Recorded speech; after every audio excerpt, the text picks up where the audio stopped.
Welcome to Biblioventures, Monsters and Ghosts. I am Edward G. Pettit of the Rosenbach Museum and Library in Philadelphia, Pennsylvania, and we're going on a biblioventure through the strange case of Dr. Jekyll and Mr. Hyde and A Christmas Carol. This is episode 5 on Jekyll and Hyde, and we have both co-hosts today, Olivia Ritigliano and Paul M. Chapman. Hello to you both. Hello. Hi, Ed. This is a real treat. I'm glad we've got you both on for this one. This will be a lot of fun. Hopefully our audio is synced better this time. I didn't know until after the show that the audio wasn't synced up on the last. It seems to be working. Seems to be working fine. That's good. Yeah. Paul's got somebody watching for him in the other room. All righty. Well, if you are watching live right now, I'll ask you to please like these videos if you so choose, and subscribe to this channel, and also have fun in the live chat, as you guys always do. I'll definitely be keeping an eye on the live chat tonight, too, if you guys have any questions about the end of this a book that we're going to cover tonight. We bring this show free to you, of charge, and if you would like to consider making a donation to the Rosenbach, it would be much appreciated.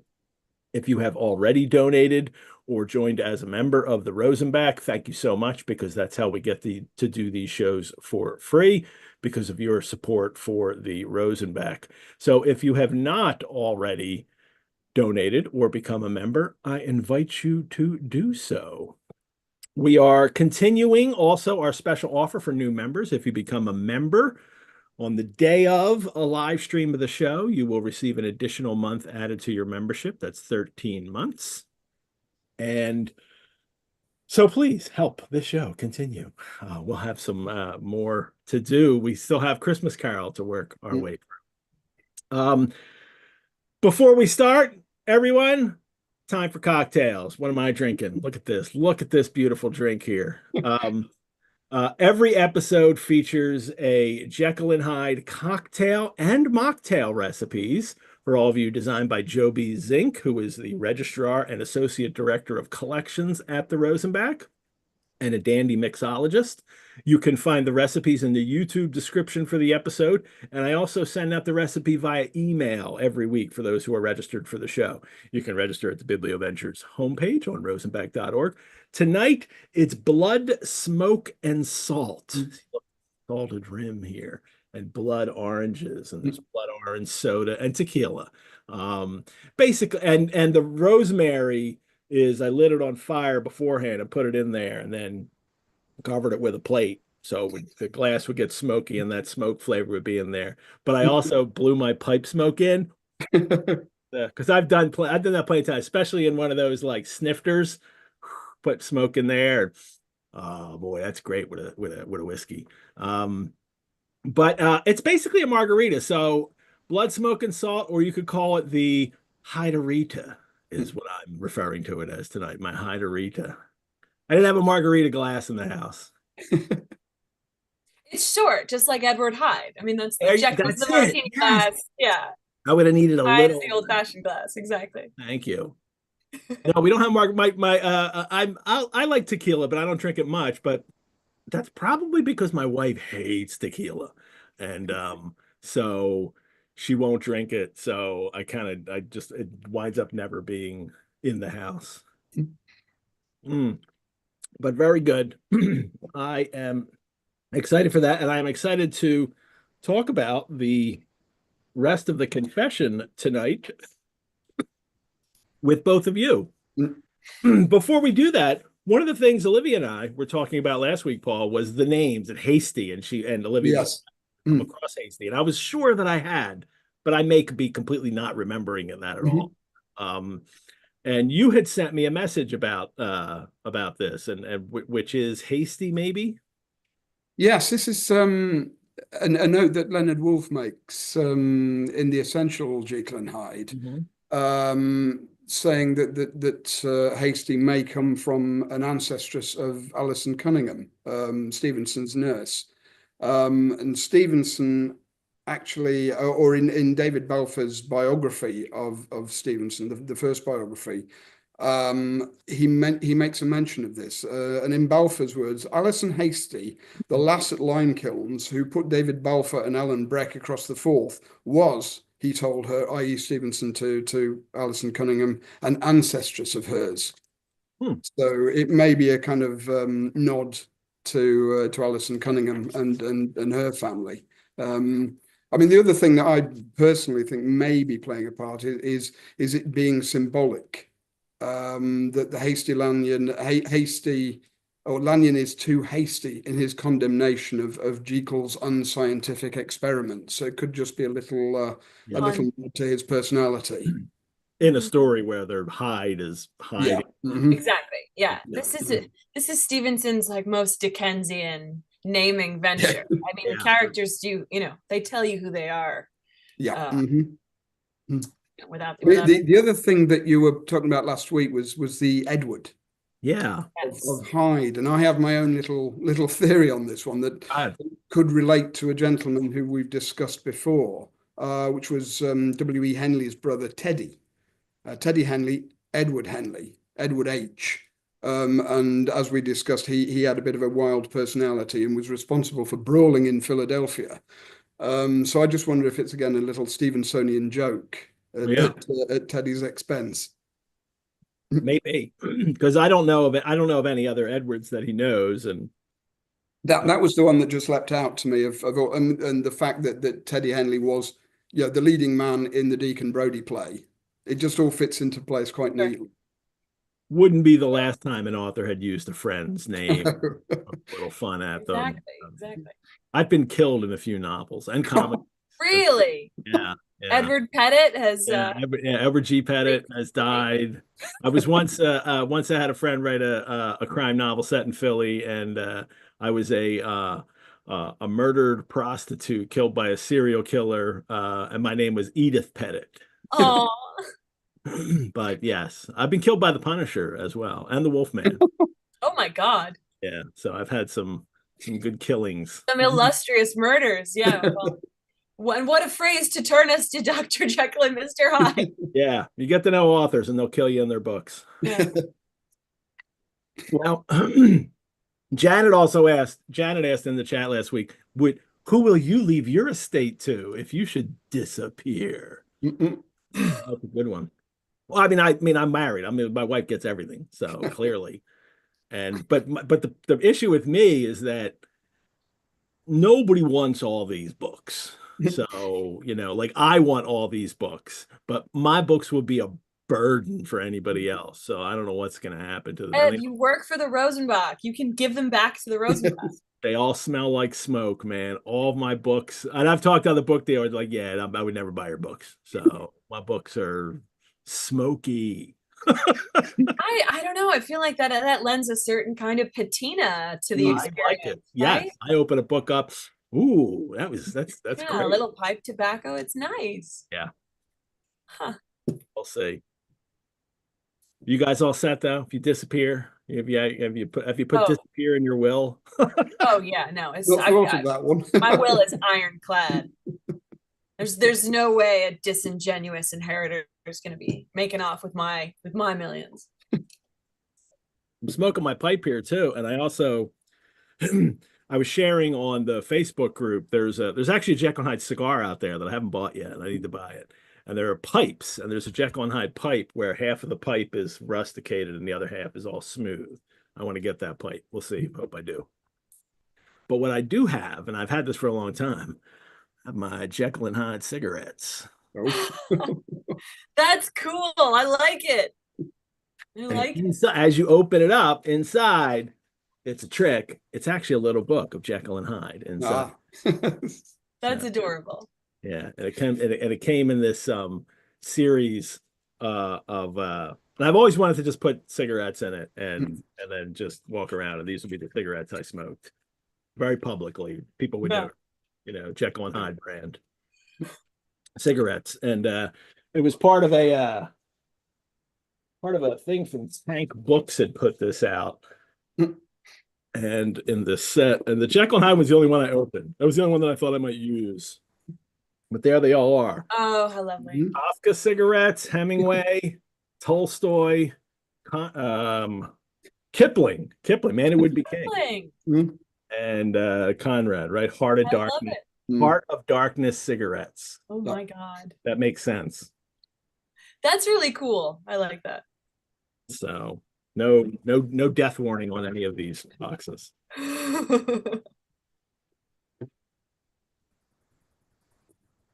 Heart of Darkness one looks. Oh, sorry. The Heart of Darkness one looks very Sobrani. I like this.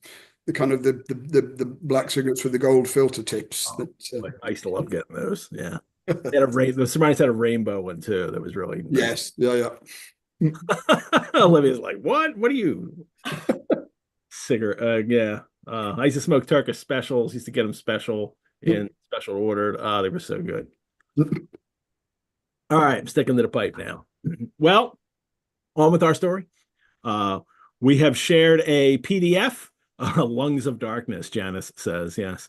On with our story, we have shared PDFs on our webpage of the book and the chapters we covered each week, and especially this one because it was only a part of a chapter, so you had to know where to start. And that's there. In the last episode, we had Lanyon's confession of when he met Jekyll, or when he met Hyde and he transformed in front of him and it killed him. And then we had part of Jekyll's full statement. And part of the ending was the drug had no discriminating action. It was neither diabolical nor divine. It but shook the doors of the prison house of my disposition.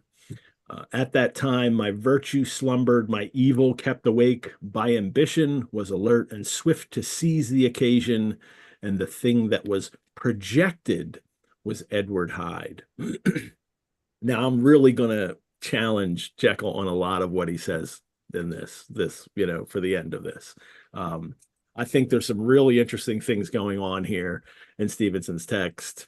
Whether or not he intends it, there's a lot of dissociation that really comes through, and it makes it ring so true to a very modern audience, I think.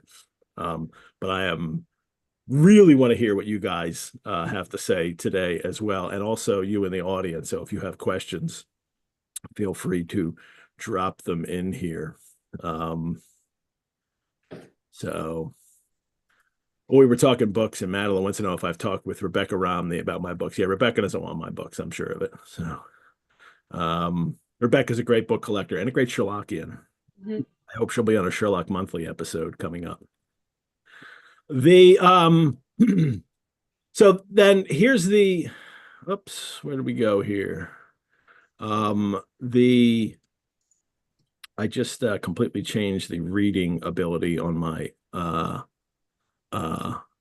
document, and I have to change that now. Let me get you guys talk while I fix my document. Yeah, absolutely. Well, I go ahead. Is okay? Go for it. I really want to leap onto the word projected, which is said at the end of the section we read last week, and is said multiple times in the section we read today. I'll just reread what Ed said. At that time, my virtue slumbered, and my evil, kept awake by ambition, was alert and swift to seize the occasion. And the thing that was projected was Edward Hyde. Hence, although I had now two characters as well as two appearances, one was wholly evil, and the other was still the old Henry Jekyll, that incongruous compound of whose reformation and improvement I had already learned to despair. And the idea that Hyde is a projection of something is so interesting, because of course projection implies a certain kind of like ethereality or even ephemerality. There's a non-substantial and abstract film where there should be a person, but in fact Hyde is a person, and Hyde's activities have very real physical consequences. They have, he's a murderer, he's a trampler of children, he's a criminal of the first order, and he's ultimately very real. And I think the use of the word projection is fascinating because, as Henry Jekyll later says, the part of me which I had the power of projecting emphasizes that there's sort of like an alchemical or physical process of eliminating aspects of the personality and distilling a a certain version or a certain remainder of that personality. But the fact that he refers to it as a projection makes it seem like this is an experiment the whole time, that the consequences are sort of lost on him, because he's refusing to tackle the sort of physical implications of his physically actually transforming into another person. He's sort of referring to it like Plato's shadows on the cave wall. Like it's just this sort of experiment or entertainment, this sort of exercise, which doesn't have actual consequences. And it's so interesting. And this language used, significantly before the development of cinema, but concurrent with the rise of photography, which itself produces doubles, of course, but doubles which are insubstantial and are not, material in the same way that the people taking the photos are. Seems very interesting. It seems like this is a sign of how Stevenson is conceiving of doubles in this technological and this scientific cultural space. And how Jekyll is doing the same thing. How Jekyll is thinking of this as a sort of scientific, exercise rather than something with serious human consequences. No, yeah, you're right to pick on that word, because it kind of also gives me the impression of projecting. It gives a kind of forcefulness that the character is projected out of him with like a projectile almost. And this stuff has been hemmed in for so long that when it's out, it just fires out there with force. He says it's got that element as well to it. My devil had been long caged. He came out roaring, right? Roaring, yeah, which is fantastic. Yeah. And the idea of projection is also it is something. It has a root. There's an object there that is being projected, and well, for me, it's you, Henry. It's your own soul. We do have some questions rolling in, but some of them are hitting later. And I will hit these as they kind of come up in what we're doing here. I had not conquered my aversions to the dryness of a life of study. I would still be merrily disposed at times. My pleasures were, to say the least, undignified. And it was on this side that my new power tempted me until I fell in slavery. I mean, the coyness of Jekyll's vague, I'm sometimes merrily disposed, these kind of undignified pleasures. I think we talked about this last time too, Olivia. Like they really lead the reader to fill in the blank. That Jekyll and it's directly from him now that he's taking the potion, right? So he can have fun, the kind of fun he can't have when he's Jekyll. Exactly. I mean, this is so indicative of like the Victorian moment, right? The sort of the governing mores. I was talking recently with some familiar with the work of Stephen Marcus, the great Victorianist, and Stephen Marcus, who was at Columbia, wrote a groundbreaking article in Victorian studies called "The Other Victorians," which challenges the notion that Victorian society was very prim and proper all the way through, that just as much as there was this sort of like puritanical residue that filtered through the culture and sort of was repressing the population, there was also this completely rampant culture of letting out all of that pent up, desire and anger and human volatility. And so the Victorian era, just as much as any other era, or even perhaps more, was an era of sin and iniquity, so to speak. I mean, it was an era of of wealthy people going to slum and cruising in lower class neighborhoods. It was an era of wild sexual experimentation, vanguard in the development of aspects of pornography and technology and science, and there's this whole repressed world that exists that's just like Jekyll's beast in a cage dying to get out. And the fact that Jekyll's scientific experimentation is born from the fact that as a man of good standing, he can't just within society, he can't sort of justify letting out his demons.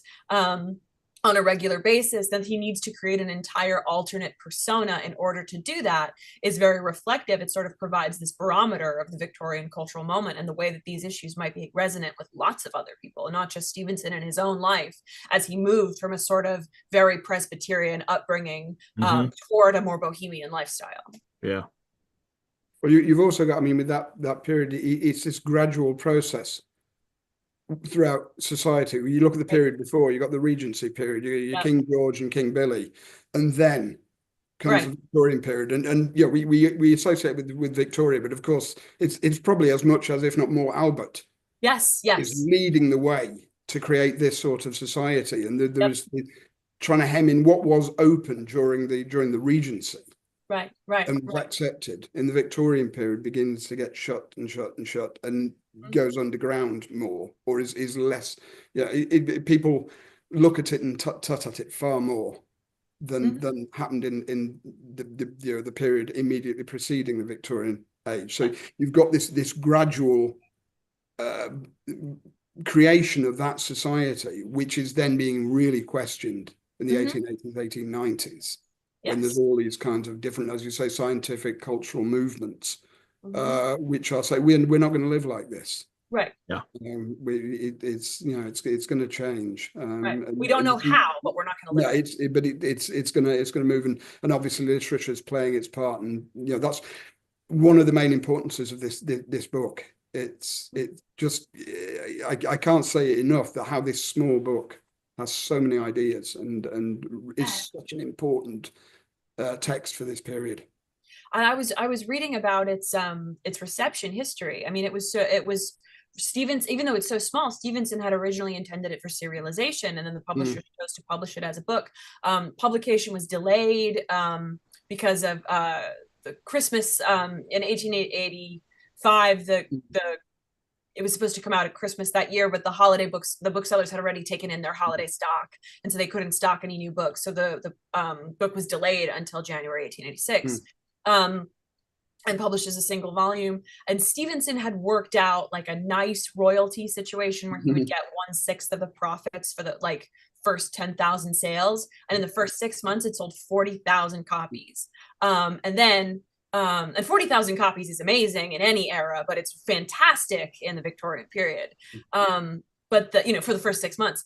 But the interesting thing is that the reviews of Jekyll and Hyde didn't, as they do today, sort of come out immediately with the release. Like, the reviews were trickling in as the book was getting more widely read, and by the time the 6-month mark hit, enough reviews had been released that it was able to cement the book's status as a bestseller, and it only took off, never been out of print. Like, it's this hugely successful thing. But even in its moment, it sold like hotcakes. I mean, this thing was gangbusters. People were responding so deeply to this story, and presumably not because of the murder, but because it's a story about this kind of double life that this ordinary, gentleman of good standing finds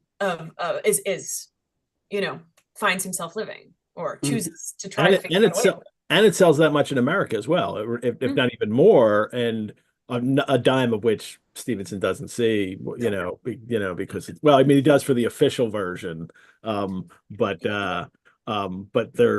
it's basically pirated it everywhere because copyright laws are just almost, they're not in the fact that they will be soon, like in that 5 to 10 years from when this is published. But everybody in America is reading it too, so they're also tapping into that anxiety that is in the air. It's not just a particularly British thing, it seems. I mean, it's an English-speaking world thing, we know, because of its success in these two countries. I think it taps into other things for appeal elsewhere. Yes, but very much. It is interesting to see how aligned American culture still is sometimes with British culture, and I think that's the case through the 19th century, frequently. Definitely. Yeah. It's with this book in particular as well.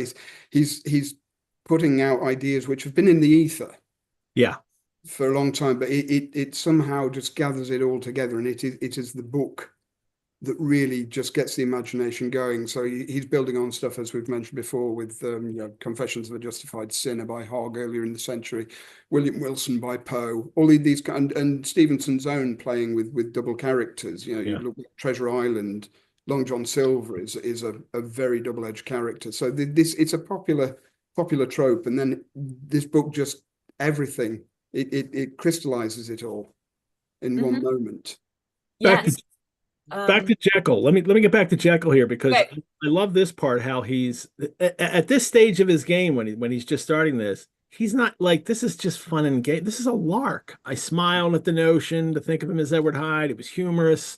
You know, I prepared his furnished a house in Soho. Got the right housekeeper that wouldn't bother us, silent and unscrupulous. Drew up the will that Hyde would get everything. But that I smile at the notion. This is, and then he sets up Hyde in life, and the will that Utterson was so upset about, even if he disappears, because Jekyll is now we see why. Jekyll is thinking at this time, well, maybe I'm just gonna want to stay Hyde, like because I have fun as Hyde. So maybe if I want to stay him, I better set that up now, and that's what he does. The and then this next little part here, men have hired. Now he's trying to justify it. Men have hired bravos. It's people to commit crimes for themselves, for them, while their own person and reputation sat under shelter. I was the first that ever did so for his pleasures. I was the first that could plot in the public eye with a load of genial respectability, and in a moment like a schoolboy strip off these lendings and spring headlong into the sea of liberty, the ball pit of freedom he wants to plunge into. And this is his hypocrisy. And this is what Jekyll, or this is what Stevenson was really talking about this. And the one letter I did last week, I think it was last week with Olivia, but he talks about it's about hypocrisy, or was that 2 weeks ago? Yeah. They Max has a question here. He says, did RLS ever tell us what analogy he was trying to make? Victorian mores, class climbing, sex? Well, at least in that letter, Stevenson said it's hypocrisy. Yeah. It's not about sex. It's not about people's hangups with sex. He takes that out of there on purpose so people don't focus on that. For him, it's about hypocrisy, and this to me is Jekyll even just being aware, like he's saying it, but he's not aware of his hypocritical nature. Right. I think this is also the thing that for me always really nails the fact that this is a book about Edinburgh, not London. Yes. And it is this world that Stevenson's grown up in, the world of the new town and the old town. Yeah. It's there. And why his main concern is hypocrisy. It's the world he's grown up in, and it's his response to that world. Whereas London is far too amorphous, whereas Edinburgh, it's easier to classify. And so this book is about Edinburgh, and it's about Stevenson's own background. So the hypocrisy thing is absolutely central. And while so many adaptations and because they'll grab lines out of this and then use them, and they become about Jekyll's trying to rid the world of evil by like it's some altruistic thing as he begins this. It's he never talks. No, it's not. It's about having fun. Like I want to have fun and get away with it, so that's why I'm doing it. And not suffer any consequences from the fun that I have. It's this central logic of the book. Or the thinking of Jekyll is this kind of if I let Hyde out, then I can get on with my life. And of course, all the good that Jekyll is doing is being demolished by what Hyde's doing, and vice versa. It's just you're back in a balance. Yeah. It's a pointless exercise, other than for him enjoying himself. Yeah. You mentioned Edinburgh. Time Lord Boy is his name. Asks, did Soho have the reputation it did back in the 60s of a place of ill repute where Hyde lives? Yes. It's interesting that he chooses Soho rather than the East End, because obviously all the adaptations try to shift it into a world of Jack the Ripper in the East End, and Stevenson himself is very squarely setting it in the middle of the West End. So he's putting this world in the middle of the respectable, the bright, glitzy world. And again, making a very much a point by doing that, rather than let's have Hyde go slumming. He is slumming, but he's slumming in a world, you know, that Jekyll knows and moves in. His street is not respectable, but there are other streets around there that are certainly okay. And is Soho a kind of bohemian center yet? Yeah, well, I've actually got a description from George Augustus Sala's 1972 description of Soho. He says that it's he refers to it as a mixture of there's a mixture of nationalities, and he refers to a lot of the sort of like lower class denizens. Like it becomes a cultural hub a bit later, but for right now, here, let me pull this up. Got it. I just bookmarked it.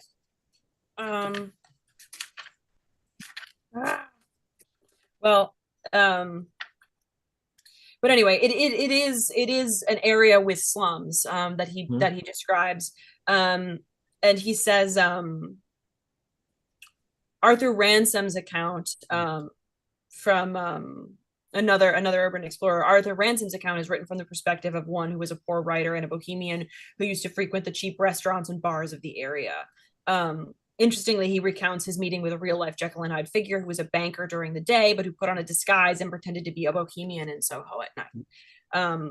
So it's not a proper slum like Whitechapel or like Shoreditch at the time, but it is an area of sort of like relative, you know, iniquity. It's like Times Square in the 70s. You know, it's like it's a place to have a good time, but it's also a little seedy. Yeah, Times Square was nasty in the 70s. Okay, Times Square in the 80s. Times Square in the 80s. Okay.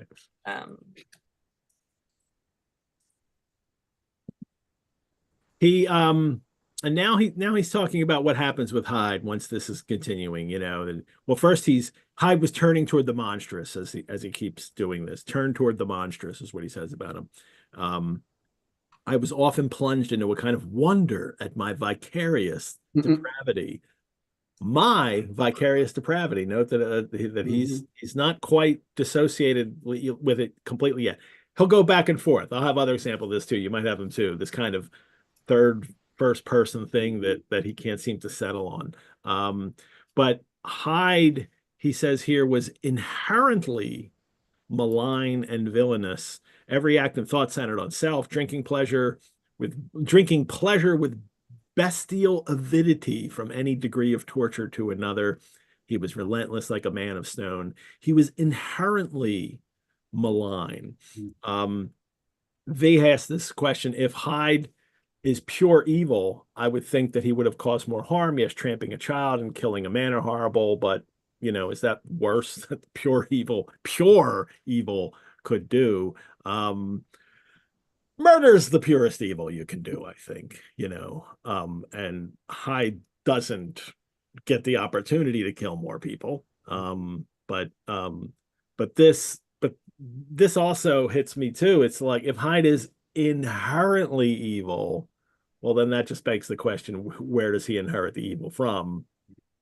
And, you know, it's either Jekyll or it's this idea of this kind of genetic inheritance, you know, this Darwinian anxiety that, you know, Hyde is some kind of primitive humanity returning. But from everything that we've seen here, Jekyll talking about how he wants to have pleasures and using Hyde to, you know, to do that, he's inheriting it from you, Henry.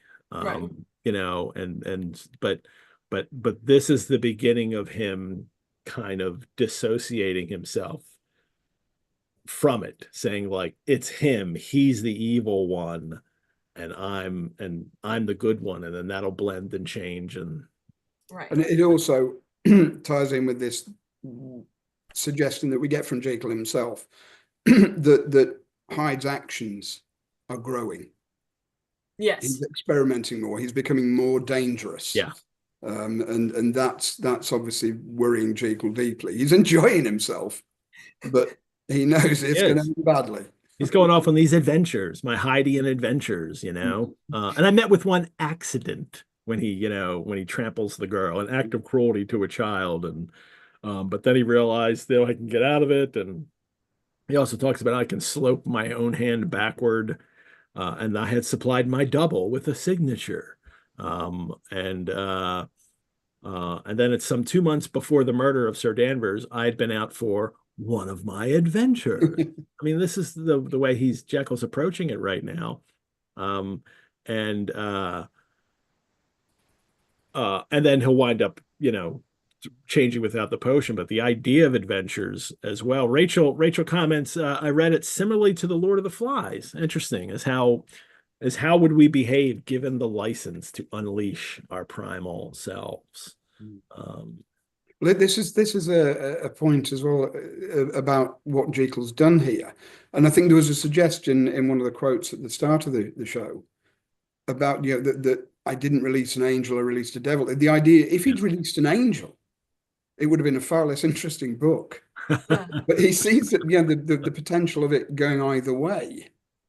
Yeah, is there. Not one of those Old Testament angels, though. That would have been something to see. Yeah, no, not one of the angels who keeps scaring all the shepherds in the Old Testament. Yeah, but I think he did more damage than Hyde. But no, but I think this is really interesting. I mean, I know we've talked about how, Hyde may or may not represent questions of like atavism and like, curiosities about like phrenology and the different ways that the physical presentation of someone communicates their baser instincts, or how like there's a sort of lower mankind embedded in Mr. Hyde, and the ways in which that low state of man might, still be present in us. But I think it's really interesting when you look at a story of Stevenson's from 1884, which is called Markheim, because that is sort of a Gothic double-E story, commonly placed in conversation with Dr. Jekyll and Mr. Hyde, but that one is explicitly about the devil. It's about a thief who like breaks into this shop on like Christmas Eve or Christmas Day, and he kills the shopkeeper, and then a man comes from like the recesses of the second floor stairwell and like comes down and says something like I heard you call me to the guy. And it's unclear who this figure is, if it's like another self or if but it seems like this guy's the devil. It seems like the devil, yeah. Demonic presence, and he is trying to get the man to kill again, because there's like a servant who's going to come in, and if he kills the servant, then he'll be free to ransack and steal from the shop all night, and no one will stop him, and he can do whatever he wants. And the story is the story of this man's slow conversion away from evil back toward good. Don't give the ending. Okay, I won't say it, but it's a story of slow conversion that's sort of a bit opposite from Dr. Jekyll and Mr. Hyde. And it involves a sort of man interrogating his other self, or having a conversation with the devil on his shoulder, or the devil, the beast within him that has sprung from him and is now conversing with him in this like platonic dialogue. And so I think it's really interesting how Jekyll and Hyde chooses to steer away from questions of explicit morality. It's not a moral fable about good and evil, like that we should all take heed of. It's a story that asks questions about the nature of humankind, but or the intermingling of man's disparate urges or qualities, or the dualities and contradictions we have within us naturally, as opposed to some sort of morality tale, cautionary tale about those urges. And it's interesting how quickly the misinterpretation begins with Jekyll and Hyde, with the sermons and so on, and this is about giving sermons on this. It's this very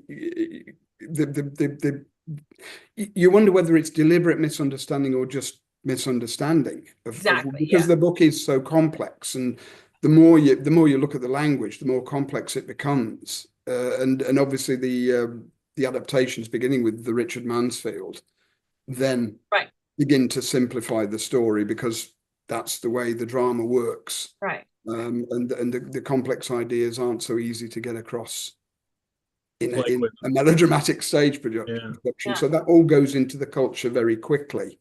But that doesn't explain its lasting appeal. It is the complexity. It is the fact that people can dig into this book. Yeah. And you can find There is so much in there, and you can read it in the good and evil way, but it's not the right way to read it. Yeah, if it's fine, you can do it. Just, it's not. It's like listening to Born in the USA and thinking it's a song about patriotism, you know? There you go. Yeah. Got to pay attention to the lyrics. Okay? Yes.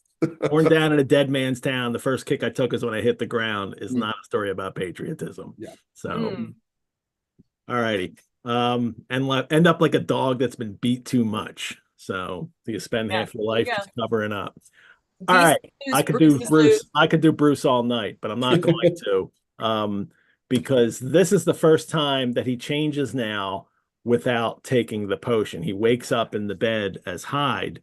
And here's his little description first, and then I want to like point out, well, something that really hit me this time. This is like something that hasn't hit me before. I was still so engaged when in one of my more wakeful moments, oh, he's asleep and he wakes up. I smiled to myself. I was lazy. Like, oh, where am I? I thought I was in Soho. No, I'm here, in my own bed.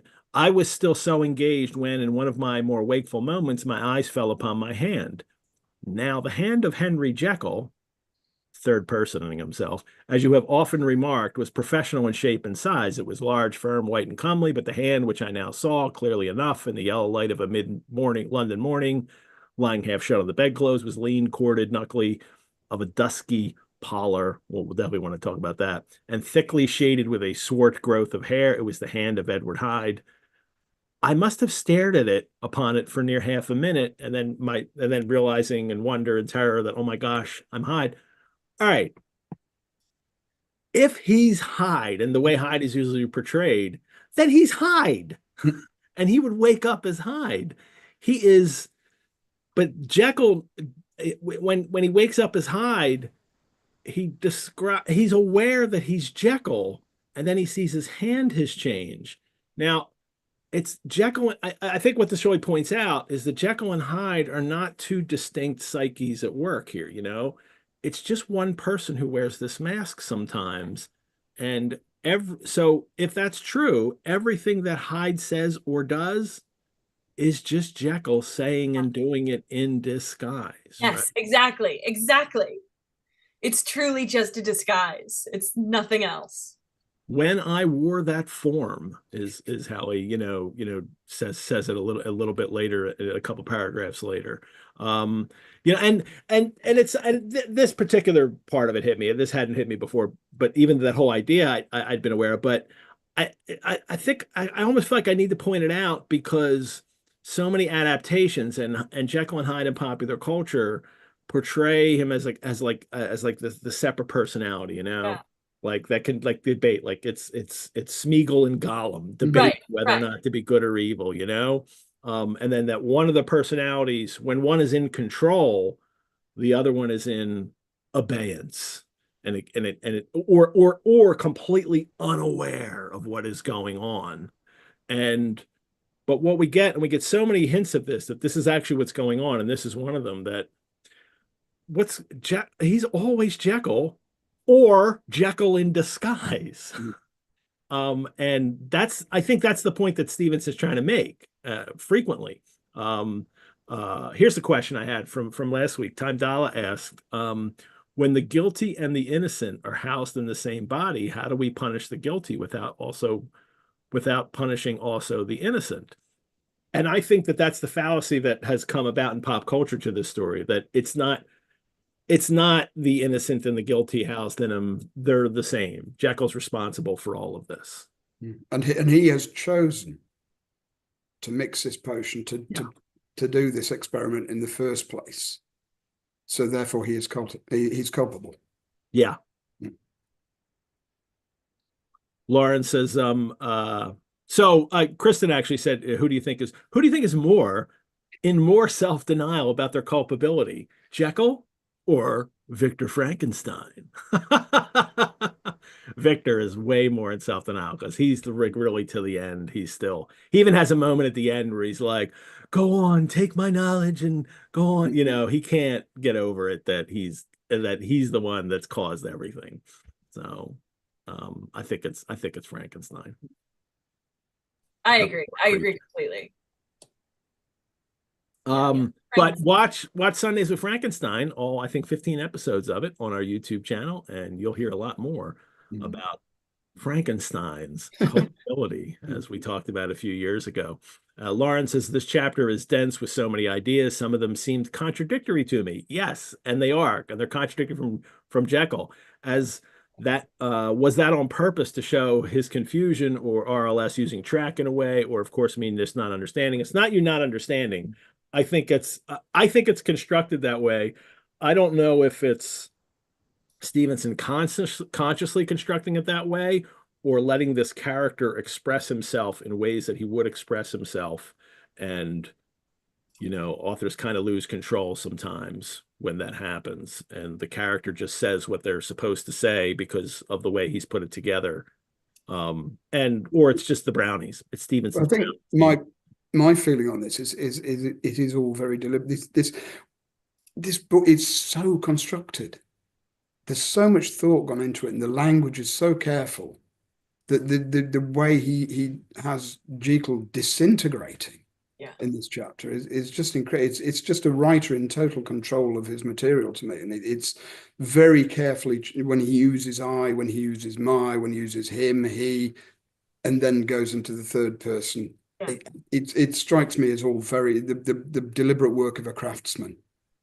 Who knows, who's at the top of his game, knows what he's doing, which is why, last time I was on a couple of weeks back where we said at the end about this incredulity we have at his friends wanting him to write a masterpiece and not realizing he's written it.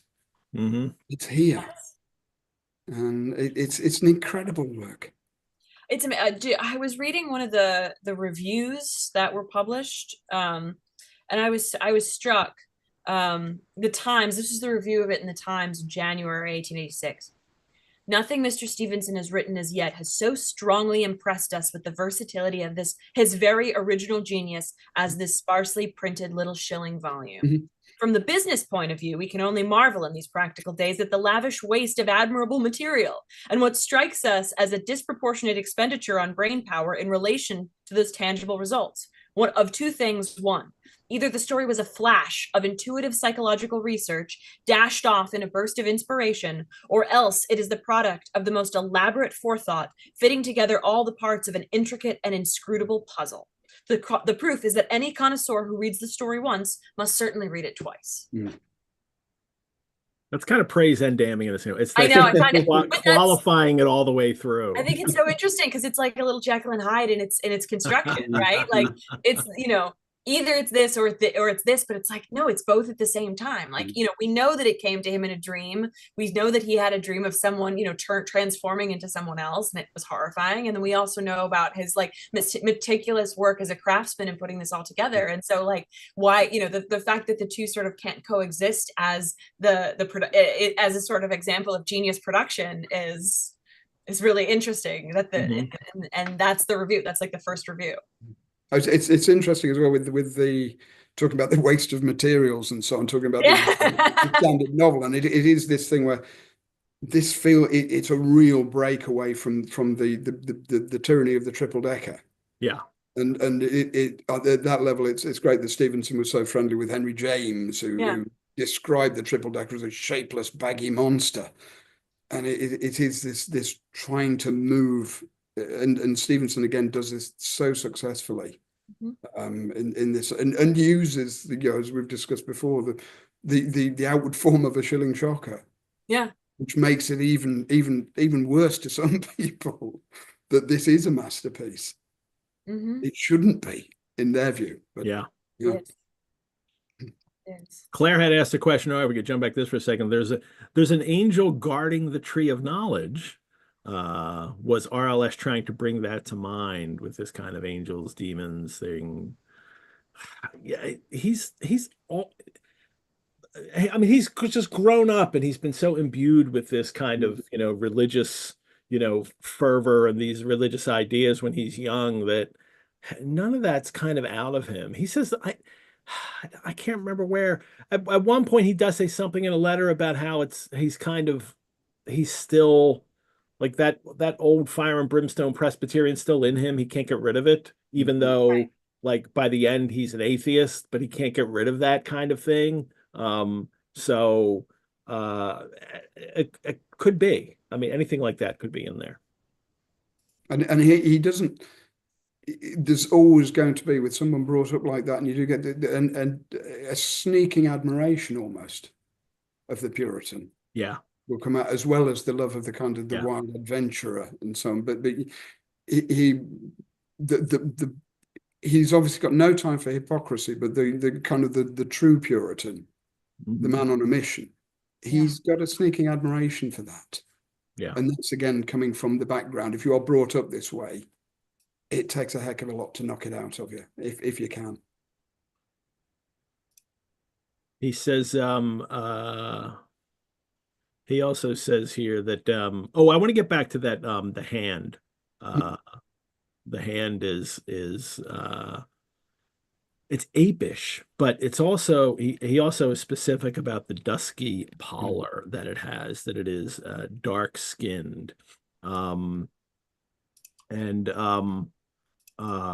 like scroll past the passage. There it is. Knuckly, of a dusky pallor and thickly shaded with a swart growth of hair. It was the hand of Edward Hyde. Now I think that apish animal thing is still there, and we see that Hyde's very animal-like all through this, and it's described like an ape a couple times. But the dusky, the darker skinned, that's that's the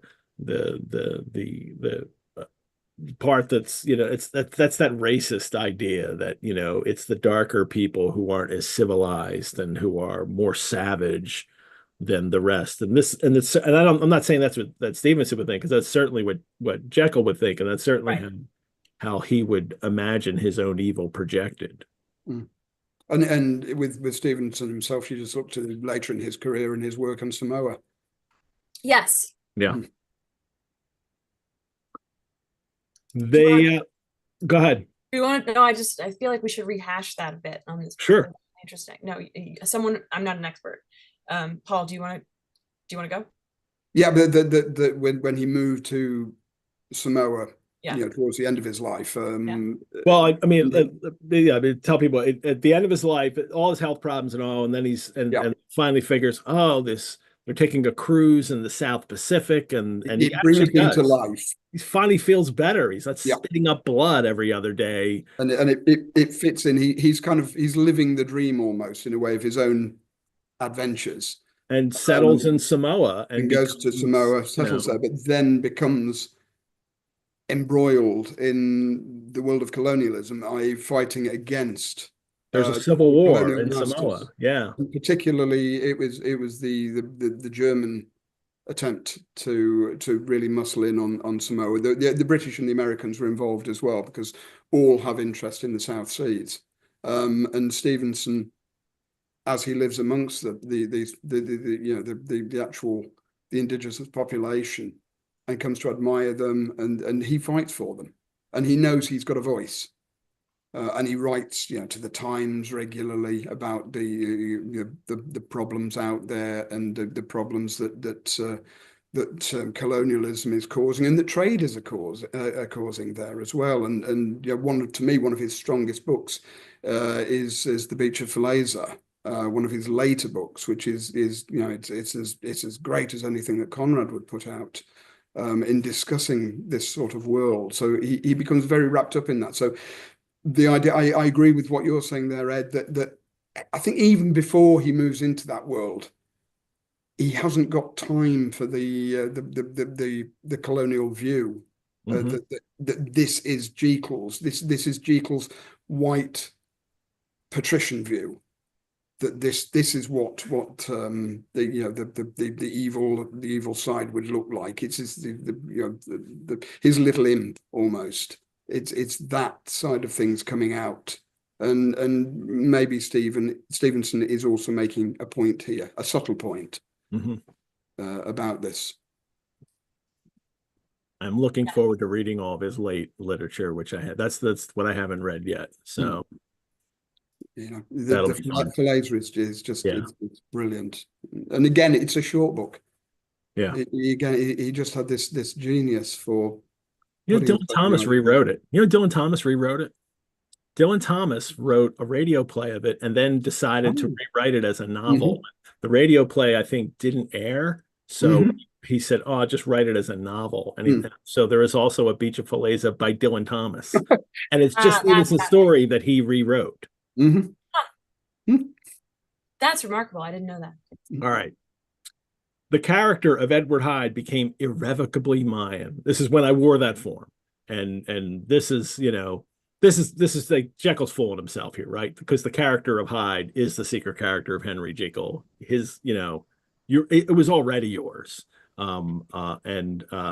This is what he's failing, I think, to realize right now. I mean, unreliable narrator, we could call it. I don't know if he's unreliable because I'm reading it and like it's just that he's dissociating it from himself from what's going on here. He says, I was slowly losing hold of my original and better self and becoming slowly incorporated with my second and worse. So he gets it in a way, but he can't quite come to grips with the fact that it's him, not two different beings here. Or in the dissociation, he's making them two different beings so then he can deal with it better. And that's not necessarily unreliable narrator. That's like literally a narrator dealing with it like openly for us, I think. And we see how Jekyll justifies now or kind of creates a model that explains it but doesn't condemn himself. He says, we have memory in common. Other factors were most unequally shared between them. It doesn't seem that way, not from what you've described so far, especially the waking up in bed. And he says Hyde was indifferent to Jekyll, or but remembered him as the mountain bandit remembers the cavern in which he conceals himself from pursuit. Yes. Jekyll had more than a father's interest. Hyde had more than a son's indifference. But when he woke up as Hyde, he was thinking as Jekyll. So like, it doesn't seem to really work that this is like, now he's trying to explain how this works, but it doesn't match up. This is the dissociation, you know, his guilt trying to cover up. And it's a mental breakdown. Like, I think we're watching him have a mental breakdown in this full statement the kind of mental breakdown that will eventually be labeled dissociative identity disorder, you know, multiple personality disorder. And it's fascinating to see these things here. I'm not trained in that, so, you know, I don't. So maybe a psychologist would say, Ed, no. You've also got the background, so it's fascinating to read this because Stevenson's own background with mental trouble in the family. With his uncle Alan has had to give up engineering because he had a breakdown. Yeah. Stevenson's own father, Thomas, comes very close to that. Stevenson himself has his own struggles. So this is coming out, and it really is a point where the part you've just read out there, Ed, about the father and the son. And there's something of that going on in the story as well. The Thomas and Lewis story is going on, and the battle between the two of them, and he's working some of that out in this story. I don't think that's reading too much in by any means. And Stevenson certainly had those battles. I mean, his father did have a strong interest in him, and then he was very pushed back all the time. Well, he would try to do it, you know, put up the mask that like, yeah, I'm going to be an engineer, but never, and then finally would break, and they always had difficulty because of this. Ed, I noticed we're at the 8 o'clock mark. Do you want to do the sponsorship note? I'm mentioning this now because I've got to notice that my internet is unstable, so I'm just going to quickly go off camera for a second. So if you do that, then that'll give me a great cover. While you do that, let me take this moment to thank you, all of you, for watching this episode. As a nonprofit organization, the Rosenbach Museum and Library depends on the generosity of friends and supporters like you to keep programs like this free and accessible to hundreds of fellow biblioventurers worldwide.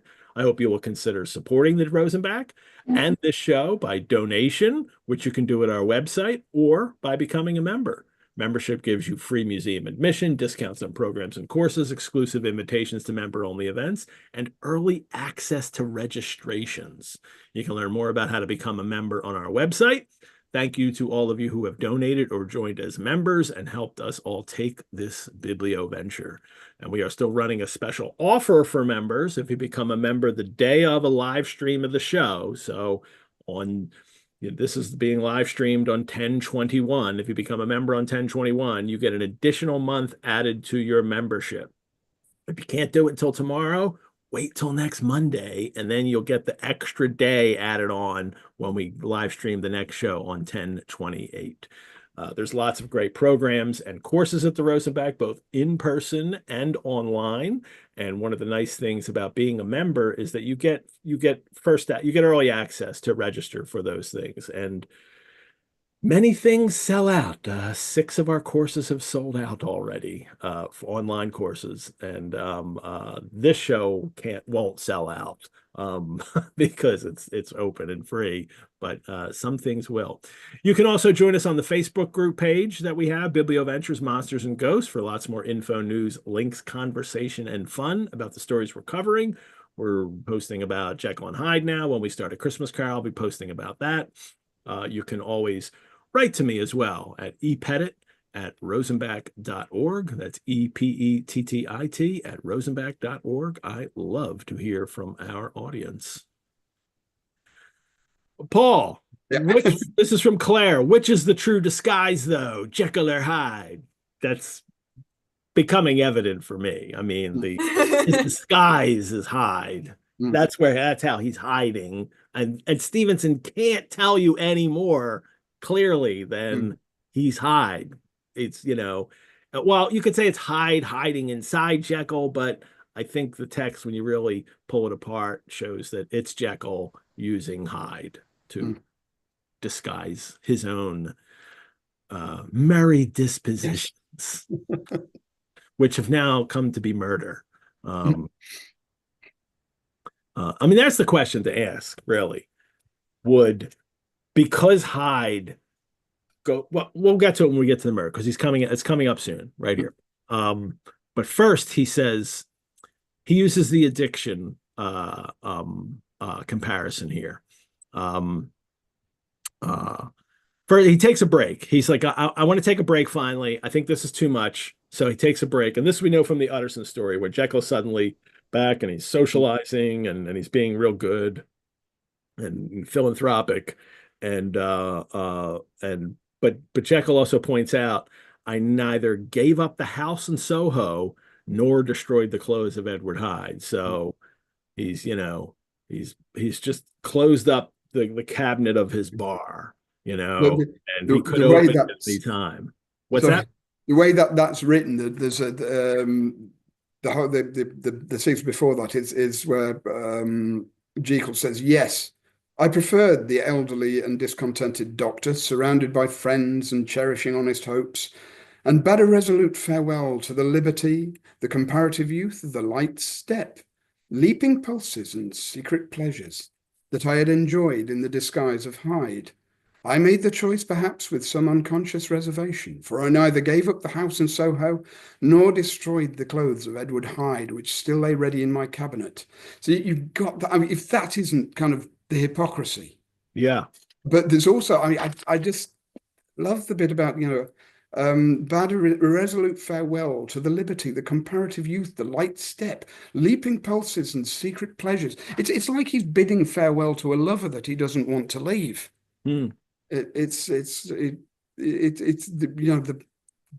real, what he really wants. It's this pleasurable lifestyle. It's well, he hasn't murdered Carew yet, but and we never get explicit information about the things that he has done, but later we will hear. Well, earlier we've already heard that Utterson, when he investigated, like, there were stories about Hyde, so he was clearly making waves in society.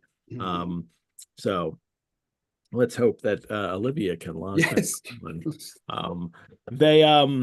But then he uses this kind of addiction metaphor. He says, I do not suppose that when a drunkard reasons with himself upon his vice. He is once out of 500 times affected by the dangers that he runs through, his brutish physical insensibility, and on. But that comparison with a drunkard, that he's making this comparison that someone who's addicted to something, makes me think of this, when I talked about his alcoholic friend and the manuscript we have of his memoirs at the Rosenbach about James Walter Ferrier. And Stevenson had written, he was consumed, wrecked by a miserable craving for drink. Hey, got back on. Good job. While Ferrier,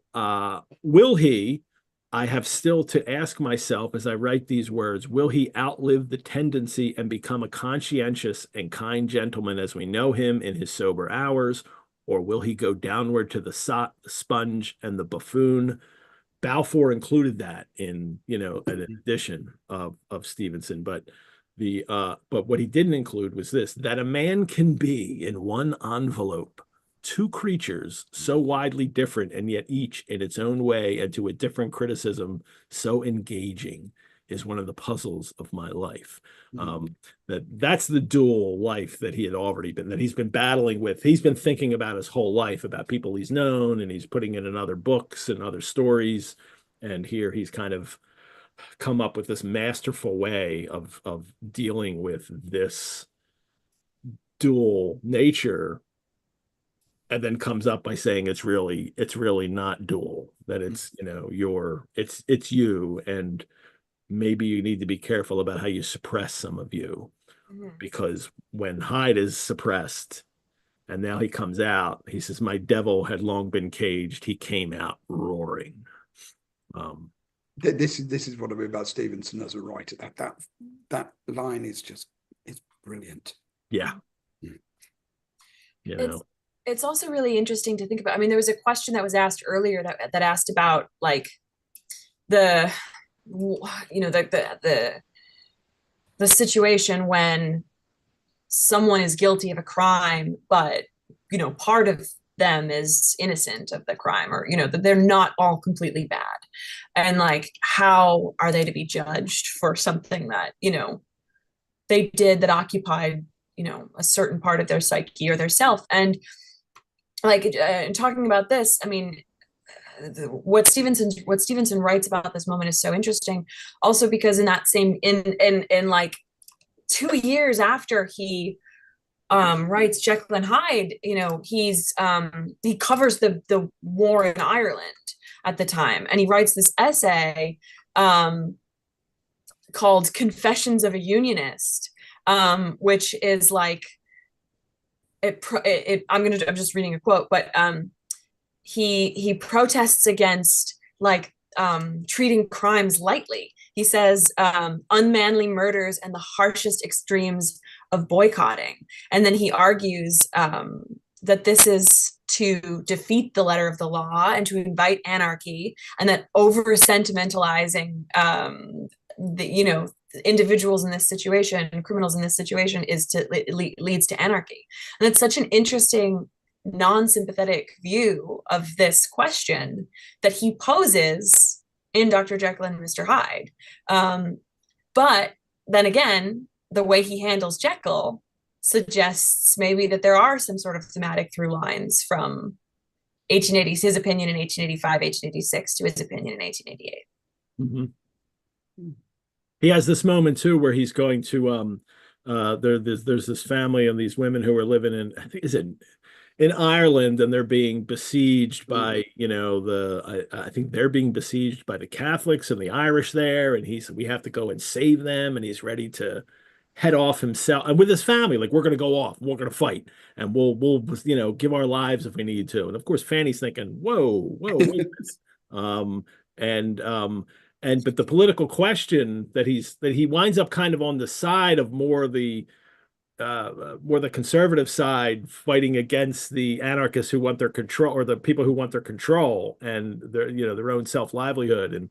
But it's, for him, he finds these things and he latches onto them, and they're very personal about specific people or things, and he really likes to and that drives him throughout his life. He has several causes, and the same thing happens in Samoa later. He's constantly writing letters to the newspapers about this civil war, and this is when his friends start to really think that like he's just gone native. He's not interested in our world anymore, and he's interested in people is what he's interested in. But the Irish thing, he brings out that side as well, because people think of Stevenson, with the Bohemianism and so on, and a lot of the time, cocking a snook at authority, but he was politically, not ideologically, but he was a Tory. Yeah, he was. So he himself is this mix of all kinds of conflicting ideas, which of course, it just adds to it all. His hobby's playing war games. Get all the soldiers out, and they play for days at a time. They would recreate battles from history. Even he started this with the stepson Lloyd, and when Lloyd began to grow out of it, Lewis wanted to carry on, and his cousin Bob would join in instead. His Bohemian cousin, and they just spent hours on the war games table. Can't get rid of that kind.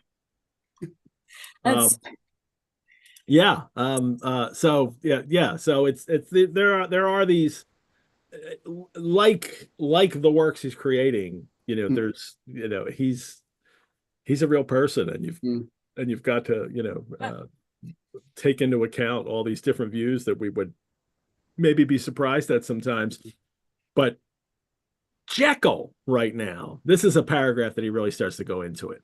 When he talks about killing Danvers Carew, instantly the spirit of hell awoke in me, and I raged. With a transport of glee, I mauled the unresisting body.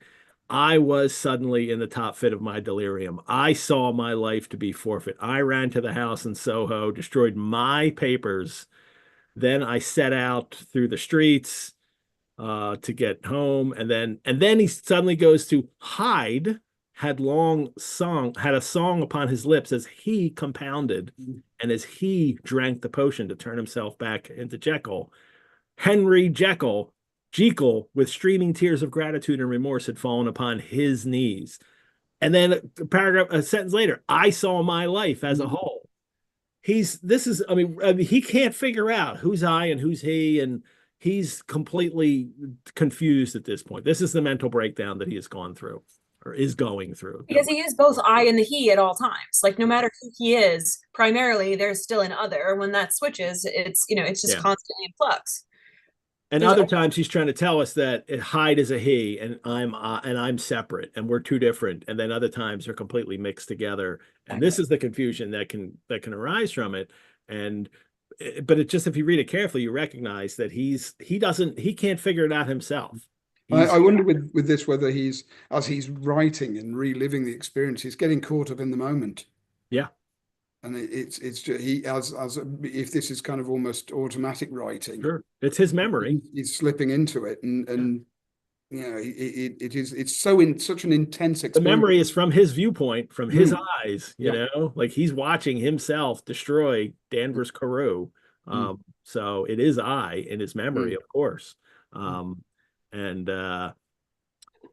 he says that he comes back, and then he says, I ground the key under my heel. This is one we've had before. They find the key at the end. Utterson finds the key on the floor, and it's rusty, but he sees it's also kind of broken. He has destroyed the key, so Hyde cannot use the door anymore to come in and out. And then he says, I was glad to have my better impulses thus buttressed and guarded by the terrors of the scaffold. Jekyll was now my city of refuge. Not, oh, I'm so sorry I killed somebody. Exactly. But, oh, thank goodness I can get away with killing somebody. Is what is his mindset right now. This is someone not only not taking responsibility, but actively avoiding responsibility for something that, because now at this stage he's pushed, he doesn't know whether it's Hyde or himself, and he'll go back and forth. But when it comes to the murder, it's not me, that's Hyde. Hyde did that. There's also kind of odd, I don't know whether it's a denial or whatever, but where he talks about after the murder, and then I found out it was someone of note. I think, well, this is strange, because surely he would have known who Danvers Carew was, because Danvers Carew is a client of Mr. Utterson, and is actually carrying a letter to Utterson at the time of his murder. And I just find that a bit odd. Is he saying Hyde doesn't recognize? It's again, it's another layer there of he speaks of Carew as a total stranger, but Jekyll would know who Carew is. I mean, I think do you agree that maybe what is happening is there's this like slipping and this slow combining of the two, that maybe in the beginning, you know, when Hyde tramples the little girl, it is less of Jekyll's subjectivity and it's more of a clouded sort of overtaking. And then later, as the two personalities begin to emerge just as dominantly, or Hyde seems to be taking over, even then the memories are starting to collide, and you know, further and further. And that can be also, that can account for why the pronouns are sort of all mixed up too. That things are once clearly defined, but they're less defined. Yeah. No, I absolutely think so. And he is, you know, used the Hyde disguise so much now that he can't differentiate between inside. He can't differentiate between when I have the disguise on and when I don't have the disguise. And now here he's sitting in Regent's Park, and he changes, you know, out in the open. But before he changes, he says, I sat in the sun on a bench, the animal within me licking the chops of memory. Oh my God. You know, like, if you're going to be like, you know, it's, you read lines like that and you're like, why did I ever write another line? This guy is a genius. The animal within me licking the chops of memory. Like, Hyde's in there and he knows that. And then he says, and then I smiled, comparing myself with other men, comparing my active goodwill with the lazy cruelty of their neglect. What's he doing? He's thinking he's better than other people. He's being a hypocrite, like he's thinking all these critical thoughts what he's doing. And what happens when he becomes like the big hypocrite? Here comes Hyde. That's what releases Hyde, I think, at this moment. It's that this is the kind of thinking that lets Hyde out. Hyde is like, are you kidding me? I'm, you know, we're you know, we're the hypocrite. Here I am. I'm you. That's so smart that you hit on that behavioral trigger. I mean, it's almost like the Hulk, right? Like, you won't like me when I'm hypocritical. Like, you're right. Yeah, there's a hubristic trigger there as opposed to something else, the chemical ones of so that's replacing the salt. Yeah, and the mix. Yes. So hypocritical salt. Salt on my Hyderita here makes it a good drink too. I made my second. Actually, I have a third here ready. It's hard. Margaritas are like, that's why tequila is difficult to drink, because or dangerous to drink, because when you make it in this delicious thing with blood orange juice and so good. All right. This is my Hyde. My Hyde is happy and fun. That's my Hyde. So I'm okay. I'm good. My Hyde's happier than I am. There you go. A moment before, I had been safe of all men's respect, wealthy, beloved, the cloth laying for me in the dining room at home. And now I was the common quarry of mankind, hunted, houseless, a known murderer, thrall to the gallows. You know, oh, poor me, right? You know, now that that I might get caught. He writes the note to Lanyon. I gnashed my, well, I mean, all kinds of fun things. I gnashed my teeth upon him with a gust of devilish fury when the at the hotel when he's when that was the driver of the coach. And then he says, and he's going to write the note to Lanyon. He says, The waiter was quailing before I was about to driven and was driven to and fro about the streets of the city. He, I say, I cannot say I, meaning like it's Hyde. He, I can't say I say, I can't say me now. That child of hell had nothing human, nothing lived in him but fear and hatred. Yeah, now he's wallowing in the I can't what's going on in my head. But it's the other thing. also, go ahead. So the thing that strikes me with that passage is he's extremely lucky not to be recognized by the cabman, the staff of the hotel, etc., etc. But he's also he's understanding a little bit there this kind of use of the first and third pronouns and how he's maybe been fooling himself, but he's not gonna get out of this now. Once a match girl offers him, was probably selling him lights, and he smote her in the face and she fled. He's walking down the street just punching people. And it was no longer the fear of the gallows, it was the horror of being Hyde that racked me. What do you mean horror being Hyde that racked you? You are Hyde. Like, so it's not, so it is Jekyll being afraid of staying as Hyde that is upsetting him. The brute that slept within me, he calls him. But he's more than that. He is you. The hate now, the transformations keep occurring. Sleep is he says, that sleep is a time of terror. So he says, when I slept or when the virtue of the medicine wore off, I would leap almost without transition. For the pangs of the transformation grew daily less marked into the possession of a fancy brimming with images of terror, a soul boiling with causeless hatreds, and a body that seemed not strong enough to contain the raging energies of life. I mean, this kind of fear of sleep and the anxiety, sleep is a time of terrors for him, for Jekyll at this. I mean, this is something that Stevenson knows, Absolutely. through his whole life. Not just as an adult when he's having nightmares of this story and writing it, but way back to his childhood when his nurse is scaring the hell out of him and he's having dreams of in fear of his soul. And Hyde's, this is what's going on in Jekyll's head now. He says the hate that now divided them. Like we're both third, like now I'm looking at both myself and myself, like in the third person. The hate that now divided them was equal on each side.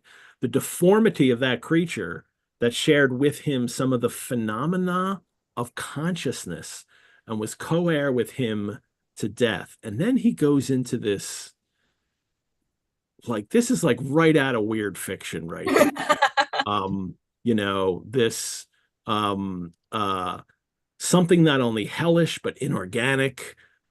This was the shocking thing, that the slime of the pit seemed to utter cries and voices, and that the amorphous dust gesticulated and sinned, that what was dead and had no shape should usurp the offices of life. And this again, that insurgent horror was knit to him closer than a wife, closer than an eye, like caged in the flesh, where he heard it mutter and felt it struggle to be born.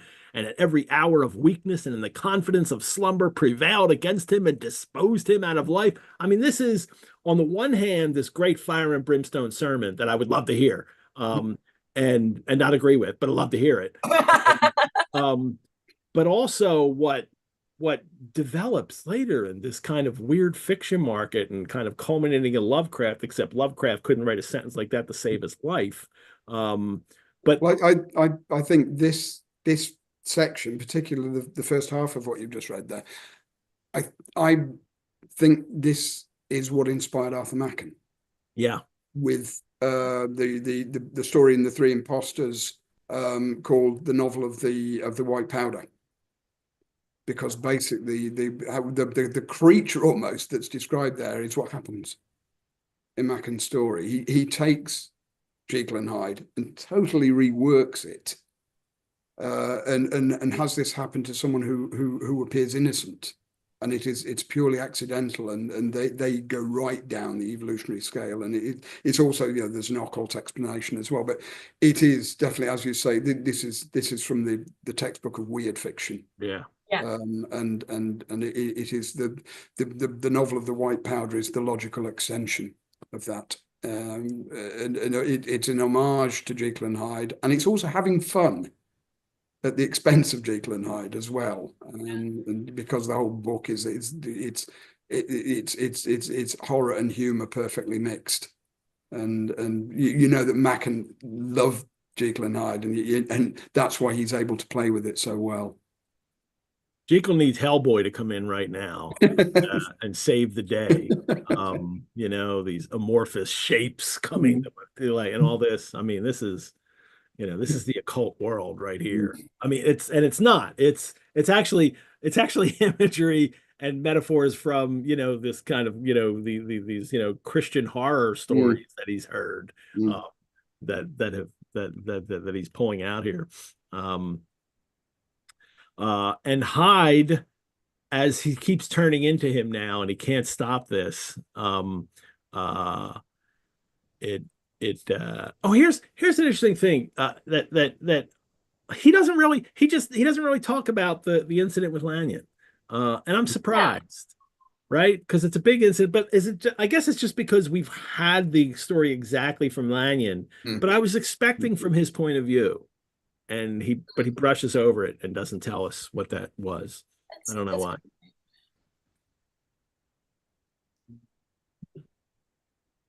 I think in a way he's as you say in the book, we've had the moment with Lanyon. Yeah. And from Lanyon's perspective, we get you know, Jekyll and Hyde. You get Jekyll showing off almost in front of Lanyon.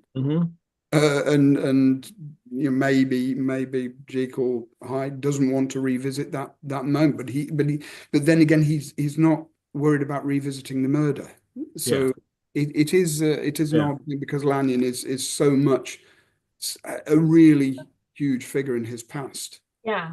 That it is a curious omission. But maybe you could say, well, because it's so important, he feels shame about it and doesn't want to talk about it because he feels shame and perhaps remorse that Lanyon's died from this. His caused Lanyon's death because of it.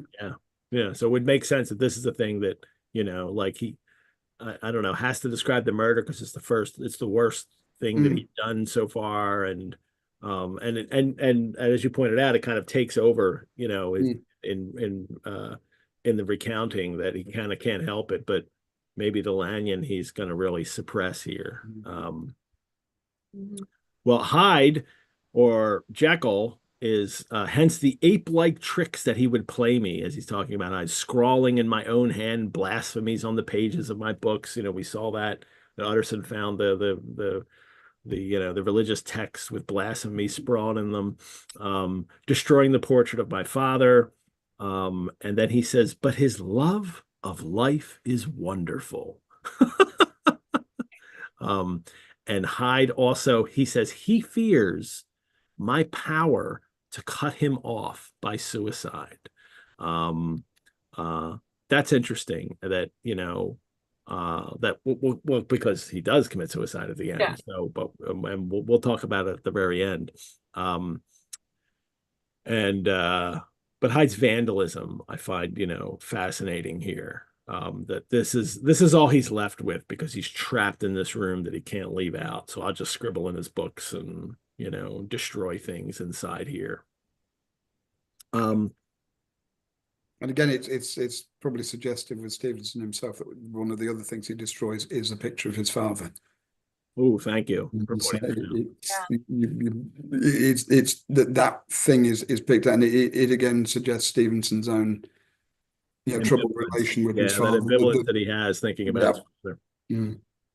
Did we talk, I mean, in one of the previous episodes in which I was not the interlocutor, did we talk about the destruction of the original Jekyll and Hyde manuscript?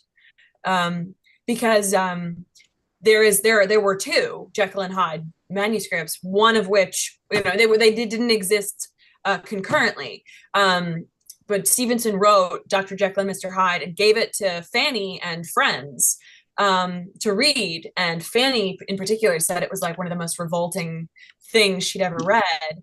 And so he destroyed it. He threw it in the fire and then had to rewrite the whole thing. And then years later said that it was his actual masterpiece, that the original was so much better, and that he had subjected himself to this sort of like cheap imitation, and could never, equal it. Leaving many scholars to suspect like that maybe it wasn't the quality of his prose, but maybe he had described something sexual or extraordinarily violent that like brought the book on the brink of sensationalism. But it is interesting that within Jekyll and Hyde, the one we have, the extant version, there is a scene of the destruction of books. When Jekyll, Stevenson himself was, not guilty of that, but when Stevenson himself did that. So there, I don't know, there might be some sort of reflexive acknowledgement in that as well. Or that didn't happen. It's hard to piece together because this is what Christopher Frayling and other scholars have pointed this out too. That account comes about 20 years after he's dead. Yeah. And there's no account at all of anybody commenting how he destroyed his manuscript then. Although Stevenson does say he burned another manuscript written about the same subject. And so that could be what she's remembering, that he did destroy a manuscript, because there's just no, like, none of what is said many years later by not only Fanny but also by Lloyd Osborne, and then their accounts don't match up either. There's differences in how they've remembered this as well, and I'm never going to rely on memory, and especially that many years after. But I wouldn't want to discount the fact that he always shares with Fanny things that he writes, and they talk about it, and she does give him constructive criticism. And his friends really started to resent this, that she had an influence on his writing, and he stopped kind of doing it with them. And so I don't want to say that story might not be true. Fanny doesn't count, she's lying. That's not what I mean. It's just that because she was very involved in his creative life, but that part of it might be a little apocryphal. That might be like a little too legendary, that he burned. I definitely think that the best analysis of this has been Christopher Frayling's, and Frayling's amazing. It's because the evidence is so well presented, and you've got with Fanny Osborne and Lloyd Osborne, let's say you've got a pair of unreliable narrators with that. And I think, it is a misremembering thing. It's what people do. You can big yourself up and change the timescale and the chronology of what happened. I definitely do think that the destroyed manuscript was the one Stevenson talks about for the story called The Travelling Companion, which is the one that he was uneasy about and had been criticised by other people as being a bit too close to the knuckle. And so that one we know he destroyed, and we know he felt uneasy about, because another story he wrote similar time was the story Olala. Yes, which is also doubles. It's about doubles, it's about heredity, and it's also what we were talking about with the kind of the color of Hyde's skin. There is a touch of that in Olala as well, and Stevenson recognized this. And he actually said later on he kind of wished that story hadn't been published. And that's another one he was deeply unhappy about, because presumably he went back to it, and there's a lot of stuff going on under the surface, but there is the kind of almost the inherent racism is something that I think troubled him. The depiction of women in it troubled him, and I think that's another one that you read back and think that he'd like to have put that on the fire as well. And would like to have, he'd like to have done what Conan Doyle did with a number of his stories, and suppress republication and pretend it never existed. So I think that's what's all going on here. And I would not for 1 minute deny that Fanny and Lloyd saw an early version of it, and but the story that we've been fed just doesn't add up to me, and it doesn't match with the actual evidence that we have. And Fanny also does have to spend a great deal of her life, especially after he dies, defending her position in his Mm. life. She's Yeah. his widow and, in charge of his, papers and stories and things like that. And the friends Mm. Stevenson's friends who had kind of turned against her and didn't accept her anymore. They all loved her and thought she was exotic and cool until she, decided that she was going to, until she falls in love with, Stevenson. The other thing that's never convinced me with her side of the story is the way it's presented is that Stevenson wrote the first version and she had to tell him it wasn't good because it should be an allegory. That Stevenson wouldn't have noticed this it's just beyond belief. It just doesn't tally. So the whole thing, you don't get the whole thing collapsing, but you know that you are dealing with as you say, memory is unreliable, and with Lloyd, a pair of unreliable narrators who have their own story to tell and their own justification almost. So it just all has to be treated with caution, but on the other hand, not swept away completely. I think, though, I mean, the fact that there are even these sort of conflicting narratives or sort of myths and, possible shadow texts of Jekyll and Hyde, even if this story is apocryphal and is not, doesn't have an ounce of actual truth to it, the fact that there are all these, there are these stories that haunt him. There are stories he's written about doubleness. There's this, this life he's living as a writer, where he's also, regretting and looking back on things and wishing things didn't happen. And there's all this shadowing, there are these multiple layers of this sort of shadow realm inside his life as a writer. And I mean, that, for me, just further underscores the sort of relationship that the text of Dr. Jekyll and Mr. Hyde has with whatever is going on in his life, which does include, even if it doesn't include literally burning an original manuscript to Jekyll and Hyde, features the destruction of one's own manuscripts and the wish to destroy one's own manuscripts and sort of the wish to erase parts of the self that have been let out in dribs and drabs and have been revealed to other people, and then perhaps shamefully retracted or wish to be retracted. So the fact that this story is a legend more than I originally knew, I think intrigues me even more. I mean, so part of that is also this idea of the speed with which the story was written. And we know it in reality it took him 6 weeks. And when you go through the text as we've been going through it, and you just look at the language and think this is a crafted book. Yeah. This is a book which is maybe inspirational in its idea, but in its construction, this is a very professional piece of writing. And there are two partial manuscripts too, and they are different, and neither one of them are complete, so we don't get a complete manuscript version of it. But they absolutely show what was starting to happen in literature more and more often, was that authors were redrafting works entirely, something that had not really been happening earlier in the history of literature. In which they would write something and then rework it, and then maybe rework it again after, to go to the printers.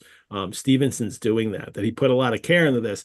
Still, the care he put in it is in a matter of, a certain number of weeks, and how this happens when every night almost you're spitting up blood and you've got to take drugs to get to sleep and have crazy nightmares. And I have it's unbelievable how he could have done all of this in the physical condition he was when he was, writing Jekyll and Hyde.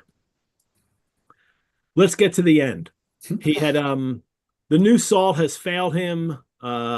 This salt works fine on my Hyderita, but his salt failed him, and then he finishes. Suddenly, we get a quick finish here. About a week passed. I am now finishing this statement under the influence of the last of the old powders. This then is the last time, short of a miracle, that Henry Jekyll can think his own thoughts or see his own face. That's interesting. And then, if my narrative has hitherto escaped destruction, it has been by a combination of great prudence and great good luck. yeah, I don't, maybe because you don't want it destroyed. And then the finish is, unless you want to read anything else, that the finish is, will Hyde die upon the scaffold, or will he find courage to release himself at the last moment? God knows. I am careless. This is my true hour of death, and what is to follow concerns another than myself. Here then, as I lay down the pen and proceed to seal up my confession, I bring the life of that unhappy Henry Jekyll to an end. This kind of finishing up with, in the third person, this, he doesn't know why Hyde hasn't destroyed this statement, but maybe that's because Hyde is really just Jekyll, and Jekyll, because of his dissociation, can't see that anymore. But he even ends up with kind of, I think by the end now he's given up, and now I'm just Hyde. This is all that he can work out in his head anymore. And then, so the question is, so when Hyde kills himself, because he does, and then unlike all the adaptations in which, not all of them, but many of them, where he turns back into Jekyll after death, like he's a werewolf, and which suggests that Jekyll is the real person and Hyde is not the person. He dies in this, and he's Hyde. Well, I mean, there are several things there, but first, just the suicide itself.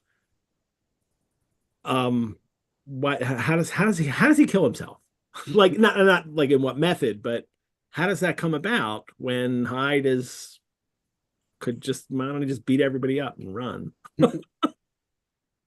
Well, is there a struggle going on? Is there an internal struggle to the end? And it's the two of them, and you're fighting over almost. Is it that melodramatic, or is it Hyde's fear of, because he knows he's finished?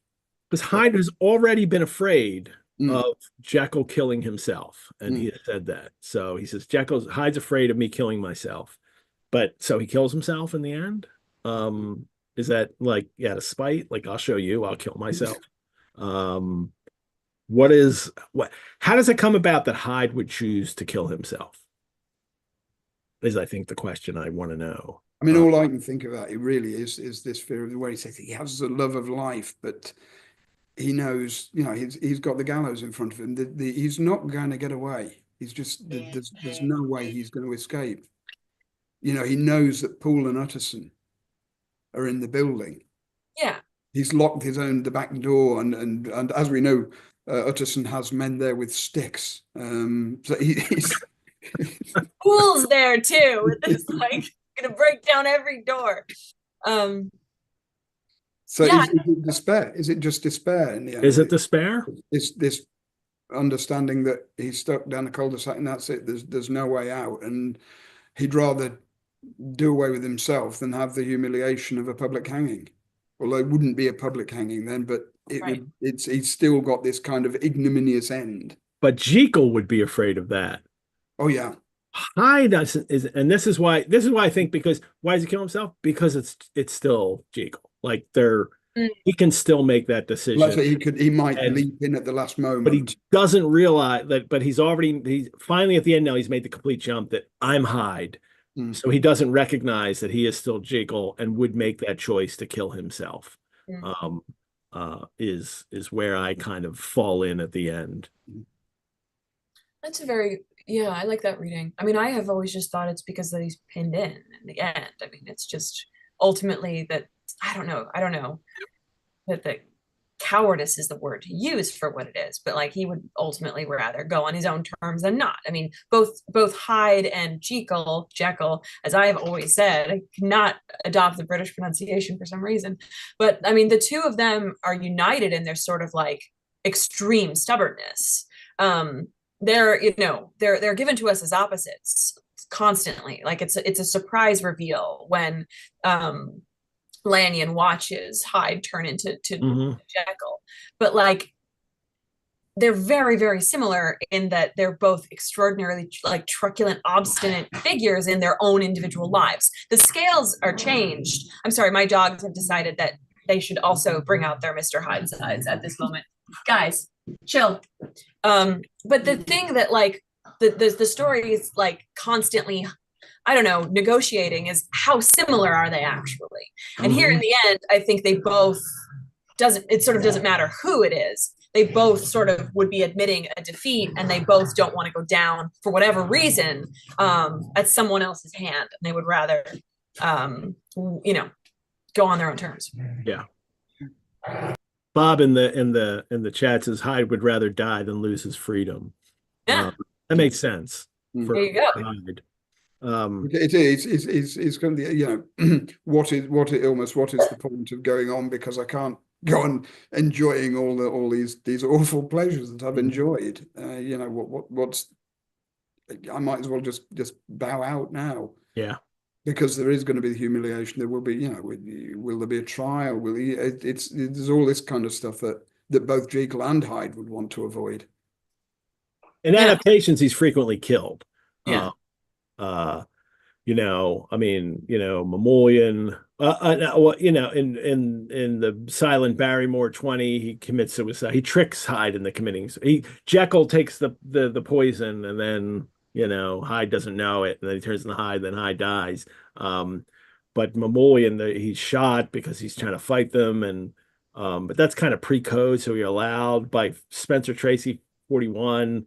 Hays Code, you're not allowed to kill yourself if you're a bad guy. You have to, face justice in some way. So, but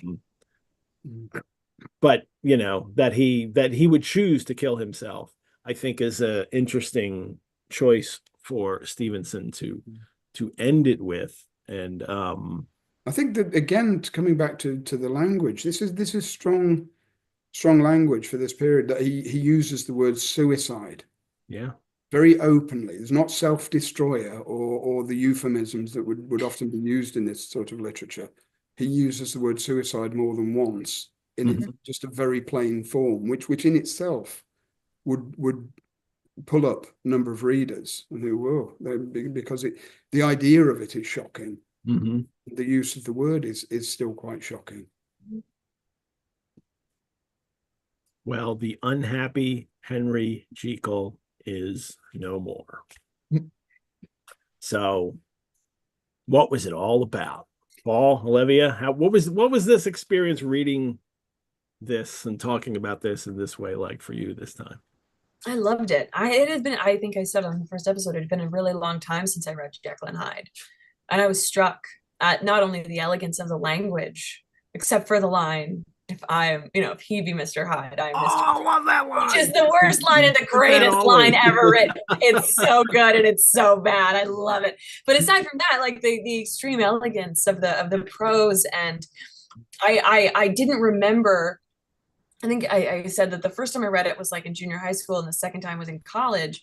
I didn't remember all of the the stuff that I had that had been painted over with all these film adaptations, like the Frederick March, and I mean even like the new the Wednesday Addams TV series. Like there's so many ways that the figure of Mr. Hyde or Dr. Jekyll and Mr. Hyde have been elastically treated in popular culture, that it was a bit of a shock to go back to the basics and realize A, that it's a detective story first and foremost, B, that it's a detective story about a man in disguise, and that's actually the reveal.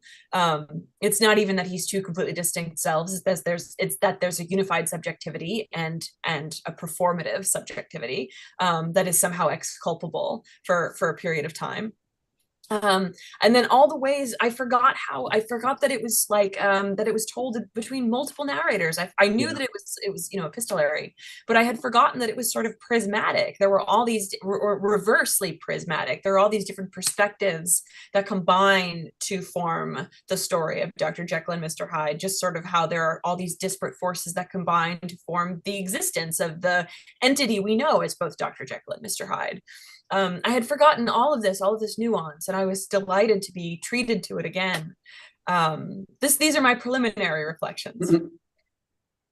Yeah, I'm saying it's a book I do deliberately reread quite regularly, because it's a book that repays constant reading.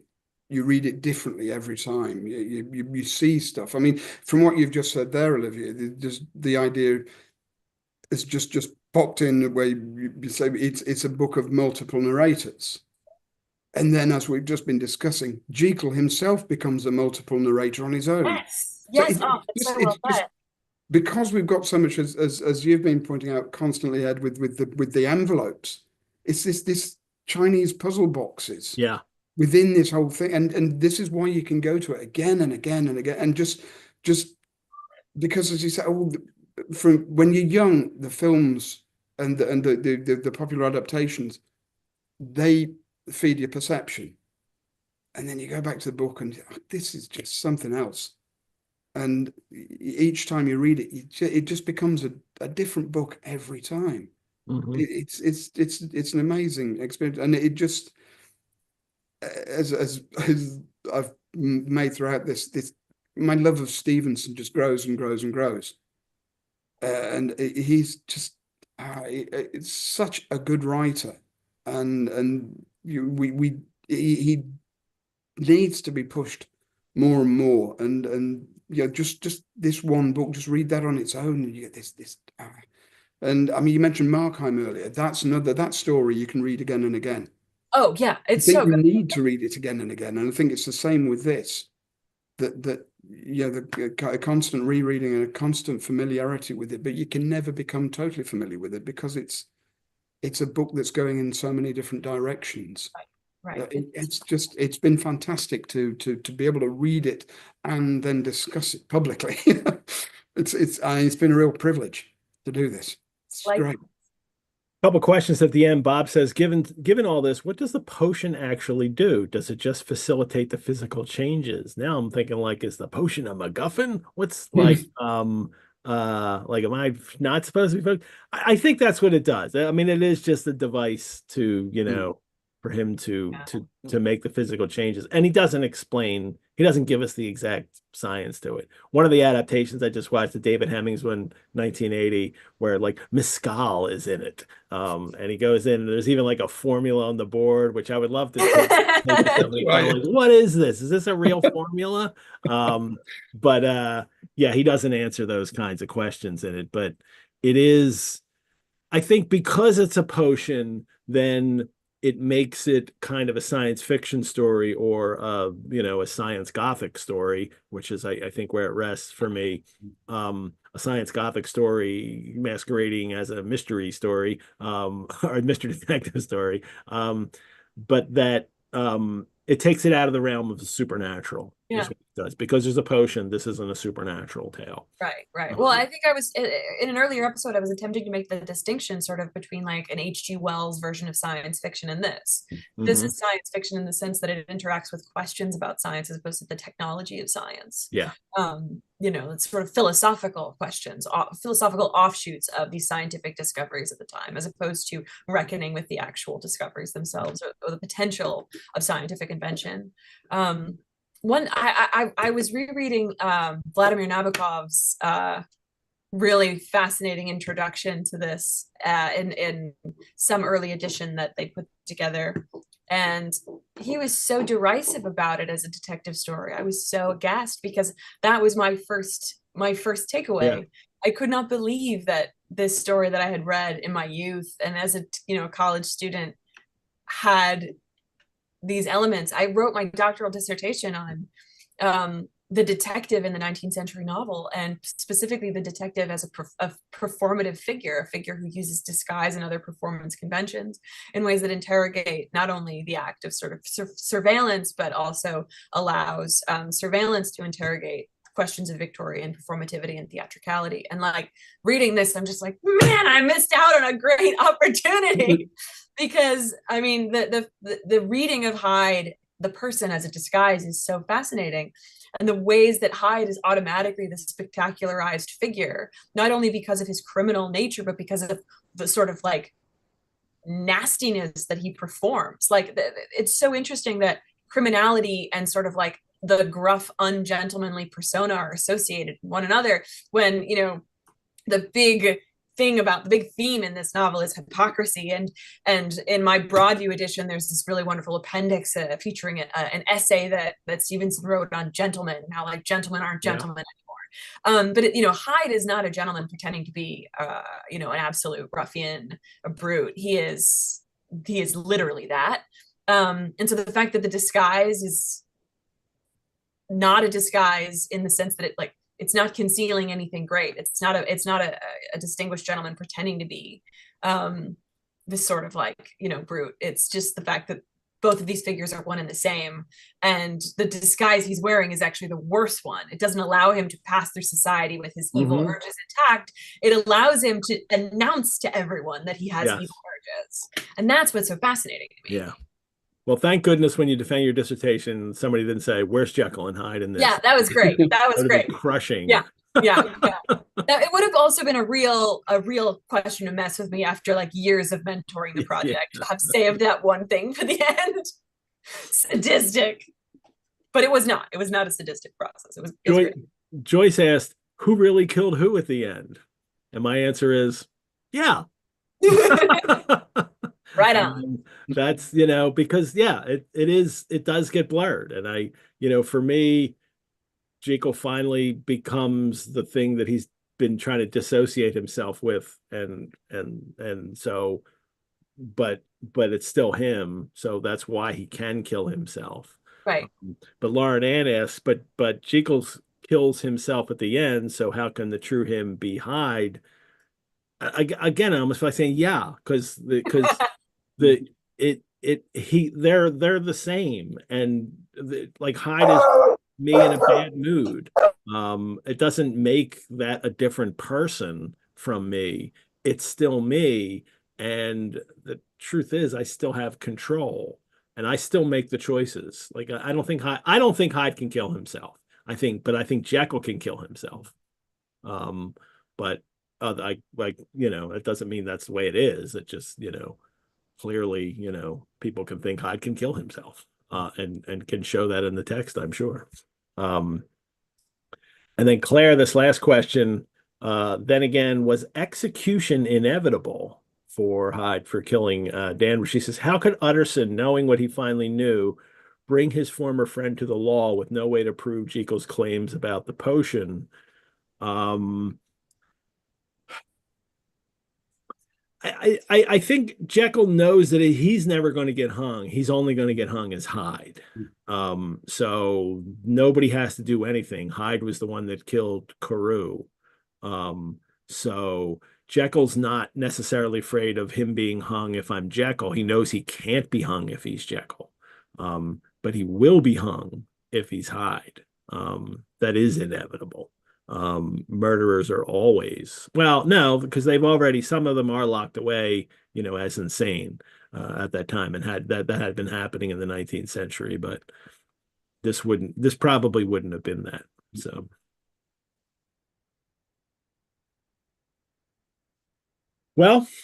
thank you. Thank you, Ed. It's been a blast doing with you guys. Biblioventures, thank you for joining us for episode 5 of Monsters and Ghosts, Olivia and Paul.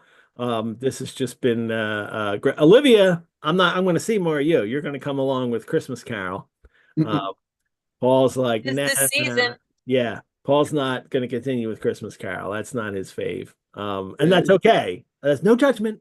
But I'm sure you'll. I love it, Ed. I just don't feel I don't feel qualified enough to I need to watch every episode and learn. Then you'll be qualified. Then the next time somebody asks you, you'll be like, "Oh, I'll talk about that, sure." Yeah. I am trying to concoct ways that we can do more things together, Paul. No, so stay tuned. On the next episode, because there is another episode. I know we've gotten to the end of the story, but on the next episode, Leslie Klinger, author of the new annotated Strange Case of Dr. Jekyll and Mr. Hyde, will join me to discuss the legacy of Jekyll and Hyde. Les will talk to us about his views of the entire story, his annotations, the things that he came up with during this. We'll also talk about adaptations. But I'm really hoping, again, all of you in the audience will bring lots of questions to me or Les about the story, and you could just ask Les anything. I mean, you want to ask about Les's other annotated, that's fine too, you know, Sherlock Holmes and Lovecraft and Dracula and Frankenstein, and Les has done them all. So you can email me questions ahead of time. If you're watching this live or you watch this before the next show airs live, you can send me emails with questions ahead of time at epettit@rosenbach.org, EPETTIT, or just ask during the show. That's fine too. I'll be extra careful like I was tonight about tracking questions. So thanks to our chat pool, Brianna, for managing the live chat links and also relaying those questions to us. We could not do these shows without the generous support of our patrons. You can support the Rosenbach through donation. Your support helps us create more programs like this and also care for our collections, like our Stevenson collection, our manuscripts and our books and our strange case of Dr. Jekyll and Mr. Hyde, first American edition that we have. You could also become a member. Membership gives you early access and discounts to programs and courses. You can find out more at our website, rosenbach.org. Remember, if you are watching live and become a member right now, you get an additional month added to your membership, 13 months instead of 12, or if you do it on any day, we're airing the show. So the next show works as well. Again, let me remind you to subscribe to our channel, to like these videos, to get your Jekyll and Hyde cigarettes ready. And smoke them, and that's it. Olivia, Paul, thanks so much. Thanks, Ed. Everyone, I am Edward G. Pettit of the Rosenbach Museum and Library, where the door to your biblioventure is always open. Thanks so much. Bye-bye.